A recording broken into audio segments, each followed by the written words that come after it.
बिस्मिल्लाहिर्रहमानिर्रहीम। आप देख रहे हैं वेखो विलेज टीवी और मैं आपका भाई अकमल अब्बास आपकी खिदमत में हाज़िर। जैसा कि सब मुसलमानों को, तमाम मुस्लिम ममालिक को पता है कि फ़लस्तीन में हमारे मुसलमान भाइयों पे किस कदर जुल्म सितम किया जा रहा है। उसके बरक्स हमारे अपने मुल्क पाकिस्तान में मैं आए दिन सोशल मीडिया पे, फेसबुक पे या बाकी प्लेटफॉर्म पे देखता हूँ कि हमारे नौजवान, हमारी यूथ, हमारे इदारे वो सिर्फ इस काम में लगे हैं कि जी आप कोक का बाइकआउट कर दें, आप फ़लाँ प्रोडक्ट का बाइकआउट कर दें। बिल्कुल करना भी चाहिए। दुश्मन को किसी तरह से भी अगर नुकसान पहुंचाया जा सके तो कोशिश करनी चाहिए कि दुश्मन का नुकसान किया जाए, उसको कमज़ोर किया जा सके।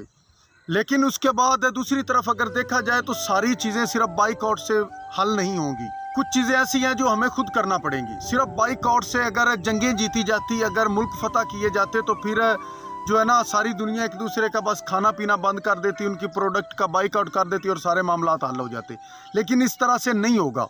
हमें बाहर निकलना होगा, हमें लड़ना होगा। क्या फ़ायदा हमारे एटमी ताकत होने का, क्या फ़ायदा हमारे पास इतनी बड़ी आर्मी है, क्या फ़ायदा हमारे पास इतने हथियार हैं, क्या फ़ायदा हम इतनी तादाद में, हम 56 ममालिक हैं हम मुसलमान, लेकिन हमारा वो एक छोटा सा टुकड़ा जिधर हमारे मुसलमान भाई जुल्म सितम का शिकार है, जिन पे दिन रात उनकी इज्जतें महफूज नहीं और पता नहीं किस किस तरह से उन पर जुल्म किया जा रहा है। लेकिन हम क्या कर रहे हैं? हम इधर कोक का बाइकआउट कर दें, हम इधर जी नेस्ले का बाइकआउट कर दें।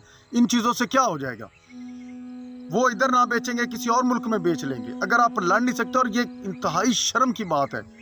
एक अगर मेरे जैसा नौजवान जिसको जाके लड़ना चाहिए बॉर्डर पे, वो अगर इधर बैठ कर ये बात करे कि जी मैं जो यहूदियों को या गैर मुसलमानों को बद्दुआएं दे रहा हूँ, तो क्या इससे मैं जो है ना बरियो जमा हो जाऊँगा? क्या इससे मेरा फ़र्ज़ अदा हो जाएगा?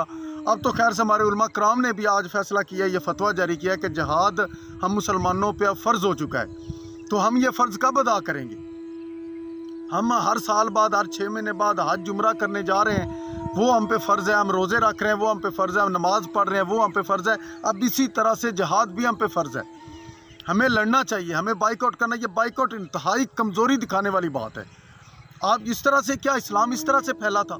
इस्लाम जंगों से, लड़ाइयों से, पता नहीं कितनी जंगें हुई, कितने गज़वात हुए। हमारे प्यारे नबी जंगों में शामिल हुए, उन्होंने लड़ाइयाँ की और फिर जाके हमारी इस्लामी रियासत इस ऊंचाई तक पहुंची है। लेकिन हम क्या कर रहे हैं? हम जी इधर बस एक दूसरे को सोशल मीडिया, वो भी सिर्फ सोशल मीडिया पे, अगर किसी को सामने बोतल दूसरी रख दे, वो यही कहेगा कि नहीं मुझे कोक चाहिए। तो ये हमारी मुसलमानी है। अगर हम इस कदर एक कौम होते ना, तो आज हम पे ये जुल्म सितम होना ही नहीं था। अगर हम इस तरह से अगर कर सकते होते, अगर हम इस तरह से अगर इत्तेहाद होता, तो हम आज इस दुनिया में जलील और रुसवा ना हो रहे होते। कभी वक्त था कि हम सुपर पावर थे, हम मुसलमान पता दुनिया की जो ताकत और एम्पायर्स थी उनको गिरा कर हम सुपर पावर बने हुए थे। लेकिन अपनी गलतियों से, अपनी मिस्टेक से, गलत लीडरों की वजह से, गलत हुक्मरानों की वजह से, अपनी गलतियों की वजह से, कानून के ना होने की वजह से हम आज इस कदर दुनिया में ज़लील और रुसवा हैं। आज हम सिर्फ़ और सिर्फ एक इनफरादी सोच लेकर चल रहे हैं। मुझे सिर्फ अपनी पड़ी है, दूसरे बंदे को अपनी पड़ी। इस तरह से हमारे इस्लामी ममालिक है, सऊदीया को अपनी पड़ी है, ईरान को अपनी पड़ी है, मुसलमानों के अपने मसाइल हैं। उनका कौन सोचेगा? कश्मीर का कौन सोचेगा? कोई भी नहीं सोचेगा। हमारी आंखों के सामने हम मुसलमानों पे जुल्म हो रहे हैं, लेकिन हम खामोशी से बर्दाश्त किए जा रहे हैं। और अगर हम इस तरह से सिर्फ बाइकआउट पे रहेंगे तो इस तरह से फिर कुछ भी नहीं होगा। ना हम आज़ाद हो सकेंगे, ना हम दोबारा सुपर पावर बन सकेंगे। अल्लाह मेरे उन तमाम बहन भाइयों की, इन मुसलमान भाइयों की मदद फरमाए, गैबी मदद फरमाए। हम तो इस काबिल नहीं हैं।